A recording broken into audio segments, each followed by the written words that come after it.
আজ আমি একটা মিষ্টি রেসিপি নিয়ে হাজির হয়েছি। সে মিষ্টি আবার ছানা দিয়ে হবে না বন্ধুরা, এই মিষ্টি আবার হবে মিষ্টি কুমড়ো দিয়ে। তা কি করে সেই মিষ্টির লাড্ডুটা করবো, মিষ্টি কুমড়োর কি কি লাগবে দেখুন। মেন উপকরণে যে মিষ্টি কুমড়ো গ্রেট করে রেখেছি, এখানে যে অল্প একটুখানি সুজি রেখেছি, লাগবে হচ্ছে যে গুঁড়ো দুধ, লাগবে কাজু কিশমিশ চীনাবাদাম পেস্তা বাদাম, অপশনাল, থাকলে দেবেন না থাকলে দেবেন না। এই যে আমি গুঁড়ো দুধ মাওয়া করে রাখিছি, ঘি দিয়ে বেশ ম্যাশ করে রেখে, এই যে ঘি লাগবে, আর এদিকে চিনি লাগবে। আর যদি মনে করি ফ্লেভারের জন্য আমি অরেঞ্জ ফ্লেভার করবো, রঙটাও তো কম লাগবে, আমি দেবো। এটা থাকলে দেবেন না থাকলে দেবেন না। আসুন তাহলে মাদার্স কিচেনে আপনাদের সুস্বাগতম। আসুন তাহলে রান্নাটা আমি শুরু করি। গ্যাসটা অন করে দিই। গ্যাসটা আমি অন করে দিয়ে আমি হচ্ছে 1 চামচ আমি আমি 1 চামচ এই ঘি দিয়ে দেবো। 1 চামচ, বেশি লাগবে না। আমি 1 চামচ ঘি দেওয়ার পরে আর একটু এলাচ গুঁড়ো আমি নামানোর সময় দেবো। আমি এখন কোনো এলাচের গুঁড়ো এতে আমি ব্যবহার করবো না। আমি দিয়ে কুমড়োটা আমি ভাজতে থাকি। তাহলে ঘিটা আমি দিয়ে এরপরে আমি কিছু দেবো না, আমি শুধু গরম মশলা এলাচের গুঁড়োটা নামানোর সময় আমি দিয়ে দেবো। কুমড়োটা এবার ছেড়ে দিলাম। কুমড়োটা একটু ভালো দেখে নিতে হবে পাকা, এবং যে কুমড়োগুলো আজকাল আসে ওই যে এঁচোলো মতন হয়, ওই কুমড়োগুলো হলে ভালো হয়। এর আগেও আমার পেজে কুমড়োর হালুয়া আছে, এটা আমি আজকে লাড্ডু করবো। তো এইভাবে আমি কুমড়োটা নেড়ে চেড়ে কম দেবো। দেখুন আমার এই যে কুমড়োটা নেড়ে নেড়ে আমি এই পর্যায়ে এনেছি, এই পর্যায়ে একটু না গলিয়ে নিলে তো হবে না। এবার আমি 1 চিমটি, বেশি না, হালকা 1 চিমটি একটু লবণ দিয়ে দিলাম। দিয়ে এবার আমি কি করবো, একটুখানি ম্যাশ করে নেব। এই দেখেন এই যে এটা দিয়ে আমি একটুখানি ম্যাশ করে নেব হালকা।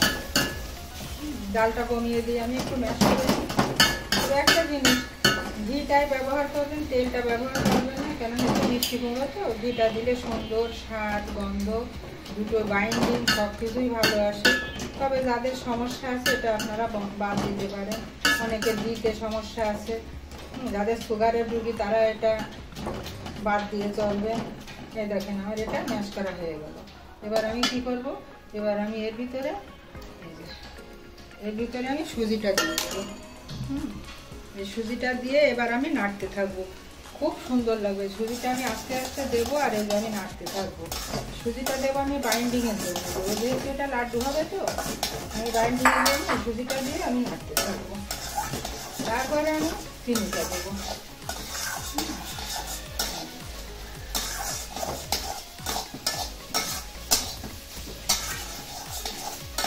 খুব সুন্দর একটা জিনিস। ঈদ কাছাকাছি, হয়তো রাত পয়লা 1 দিন পরেই হয়তো ঈদটা। আপনারা এভাবে ঘরেই মিষ্টি তৈরি করে আশেপাশে প্রতিবেশী বন্ধু বান্ধব নিয়ে আপনারা অতিথি আপ্যায়ন করতে পারেন। ঘরের তৈরি জিনিস, সে আনন্দই আলাদা। এবার আমি কী করবো, এবং সুজিটা দিয়ে আমি এবারে নেড়ে নিলাম। নেড়ে আমি এবার চিনি দিয়ে দেবো একেবারে, কেননা একটু ম্যাশ করে কুমড়োর এগুলো দানা থাকে তো, এইভাবে সুন্দর করে একটু ম্যাশ করে নেবেন। তবে ব্লেন্ডারে দিতে যাবেন না, ব্লেন্ডারে দিলে কিন্তু এটা ভালো হবে না। এইভাবে ম্যাশ করে নিয়ে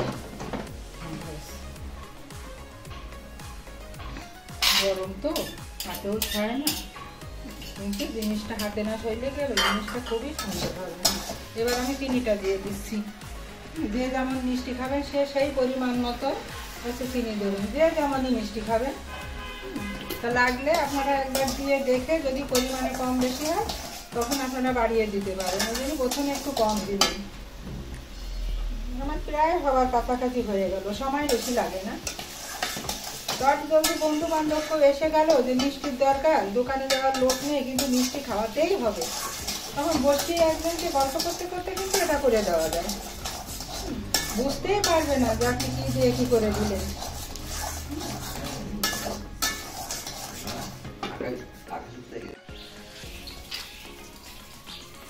দেখুন আমি একটুখানি ফুড কালার ব্যবহার করবো। আপনাদের যদি সমস্যা হয় আপনারা দেবেন না এটা। এটা হচ্ছে সবার ইচ্ছার উপরে নির্ভর করবে। আর আমি দিয়ে দেবো, যে যত সময় আমি দিইনি, আমি এই যে আমি দুধ দিয়ে দিলাম, এই যে খানিকটা দুধ দিয়ে দিলাম। দুধ দিয়ে দিলাম। এবার দেখেন আচারের মতন পাক হয়ে আসছে। এবার আমি এটা নেড়ে দেবো। দুধ দিলাম, ফুড কালার দিলাম, এবার দেখেন কি সুন্দর আচারের মতন একটা পাক আসবে আলাদা। নারকেলের নাড়ু করি আমরা, তো নারকেলের নাড়ুর পাকটা এখানে এসে যাবে। নারকেলের নাড়ুর পাকটা আসবে। আর দুধটা যত আপনি দুধটা বেশি দেবেন তত আপনার কিন্তু স্বাদ হবে। দুধ কম হলে কিন্তু মিষ্টি জাতীয় জিনিস, যেহেতু দুধ না হলে আপনার স্বাদ আসবে না। তবে লিকুইড দুধ দেওয়া যাবে না, লিকুইড দুধে কিন্তু এটা বাঁধনি আনা যাবে না। লিকুইড দুধ দেওয়া যাবে, সেটা ঠিক করে দেওয়া যাবে।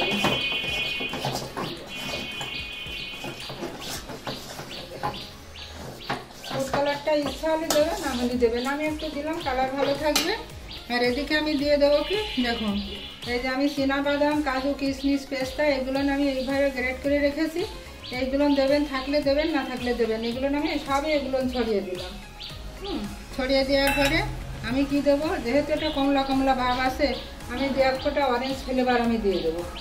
এই যে একটু অরেঞ্জ ফ্লেভার আমি দিয়ে দিলাম, হালকা 1 চামচ। আর কি দিচ্ছি দেখুন, এই যে আমি এলাচ গুঁড়ো করে রেখেছি, এলাচের গুঁড়োটা আমি দিয়ে দিলাম। তাহলে আমার কি হলো, আমার এই যে লাড্ডু কমপ্লিট। আমি এবার দেখুন লাড্ডু আমার কমপ্লিট হয়ে গেল। সামনে গিয়ে এইভাবে লাড্ডু আমি করি, নামিয়ে নিয়ে ঠান্ডা না হলে তো পাক দেওয়া যাবে না, তখন আপনাদের আমি দেখাবো। আমি এবার নামিয়ে নিচ্ছি। আর 1 চামচ একটু ঘি দিয়েও আমি নেব, কেননা ঘি না দিলে তো আর এই জিনিস ভালো লাগবে না। ঘি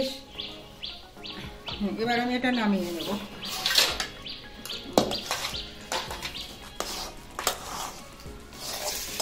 আচার দেখেন, আচার যেমন আমরা এই যে তালের আচার করি বা নারকেলের নাড়ু যেটা আমরা করি, নারকেলের সন্দেশ, ঠিক এইভাবে পাক হয়ে উঠে আসে। মধু আপনি যত দেবেন তত মিষ্টি হবে, ঘি আপনি যত দেবেন তত হচ্ছেতে স্বাদ আসবে। এই হবে। আমি এবার ঠান্ডা হলে আমি লাড্ডুগুলো তৈরি করে নিয়ে আপনাদের দেখাবো। এই দেখেন, একটু ঠান্ডা হোক, হাতে পাক দিতে হবে তো, এত গরমটা সহ্য হবে না। আমি এইভাবে হাতে একটু একটু করে, এই যে হাতে একটু করে ঘি মেখে, এমনও ঘি লাগছে না তবুও একটু ঘি মেখে আপনার যেমন সাইজটা পছন্দ আপনি তেমনভাবে করে নেবেন। এই যে আপনার যেমন, এর থেকে বড়ও করতে পারেন, আপনি ছোটও করতে পারেন। এই যে এইভাবে, এই দেখেন এইভাবে সুন্দর করে মিষ্টি এইভাবে লাড্ডুগুলো আপনি করে নেবেন। যেমন সাইজটা আপনার পছন্দ হবে তেমন সাইজটাই করবেন। এই দেখেন মিষ্টি কুমড়ো দিয়ে যে এত সুন্দর একটা রেসিপি হয়, এই আপনারা যখন করে না খাবেন তখন বুঝতে পারবেন না। ছবি দেখে তো সব কিছু মূল্যায়ন করা যায় না, ওই জন্য করে খেতে হবে। করে খেয়ে আমাকে জানাবেন যে আপনাদের রেসিপিটা কেমন লাগলো। যদি ভালো লাগে আপনারা আশেপাশে আপনাদের বন্ধুবান্ধবকে শেয়ার করবেন। আর আমার ফেসবুক চ্যানেলটি এখনও যারা ফলো করে পারেননি তারা আমার ফলো লাইক দিয়ে পাশে থাকবেন বন্ধু হয়ে। ইউটিউব চ্যানেলটি আছে আমার, সাবস্ক্রাইব করবেন আপনারা। যেভাবে ভালোবেসে আমার আছেন আপনারা এতদিন, আমাদের সেইভাবেই ভালোবেসে পাশে থেকে লাইক সাপোর্ট দিয়ে যাবেন। এই দেখেন, আর নতুন নতুন রেসিপি আমার কাছ থেকে আপনারা পেতে থাকবেন। এই দেখুন কতখানি বানালাম, এত পরিশ্রম করে তাই এইটা। দেখুন এই যে আমার এই লাড্ডুগুলো তৈরি হয়ে গেল বন্ধুরা। তো আপনারা ইচ্ছা করলে এই মাওয়া এভাবে মাখাতে পারেন। মাওয়াটা কি করে করবেন, হয়তো শুধু গুঁড়োর দুধ দিয়েও করা নিতে পারেন, নাহলে গুঁড়ো দুধের সঙ্গে হালকা একটু ঘি দিয়ে হাতে মেশ করে নিয়ে এই যে এইভাবে মাওয়াটা আপনারা তৈরি করে নেবেন। এই দেখেন এইভাবে তৈরি করে নেবেন, একটা স্বাদ হবে, দেখতেও সুন্দর হবে। এই দেখেন এরকম করে একটুখানি গুঁড়ো দুধ দেবেন, দিয়ে এইভাবে আপনারা মাখায় নেবেন। মাখায় নিলে দেখতেও সুন্দর লাগবে। মিষ্টির দোকানে দেখেন না বেশ সাজিয়ে রাখে, সুন্দরই তো লাগে আমার দেখতে। আমি ওদের মতন যেটুকু পারলাম আপনাদের সঙ্গে শেয়ার করলাম। এই দেখেন, এরপরে আপনাদের আমি কেটেও দেখাবো যে কেমন লাগে দেখতে ভিতরটা। এটা একদম কমলাভোগের মতন হবে, যেহেতু একটু অরেঞ্জ ফ্লেভার দেওয়া আছে এতে। এই যে তৈরি হয়ে গেল আমার মিষ্টি কুমড়োর লাড্ডু। দেখে কি মনে হবে আর কি করে আমি করলাম প্রণালীটা দেখলেন। আপনারা আশা করি আপনাদের যদি রেসিপিটা পছন্দ হয় একবারের জন্য হলো আপনারা এটা তৈরি করে খাবেন, খেয়ে দেখবেন কেমন লাগে, আমাকে কমেন্ট করে জানাবেন। আমি এইগুলো আমি মাওয়া মাখিয়ে দিলাম আর এইগুলো আমি এমনি রাখলাম। তা দেখুন যেটা আপনাদের পছন্দ হয়, যে এইটা বলি পছন্দ, আর আমি দেখাচ্ছি আপনাদের কেটে। এই দেখুন কি সুন্দর, এই দেখেন ভিতরে কাজু, কিশমিশ, বাদাম, এই যে এইভাবে এইভাবে দেখেন একদম কেউ বলতে পারবে না যে আপনি ময়রার দোকানের মিষ্টি আনেননি। সামনে ঈদ, একদিন পরে আপনারা এই রেসিপিটা তৈরি করে খেয়ে নিজে খাবেন, আত্মীয় স্বজনকে খাওয়াবেন। সবাই ভালো থাকবেন, সুস্থ থাকবেন।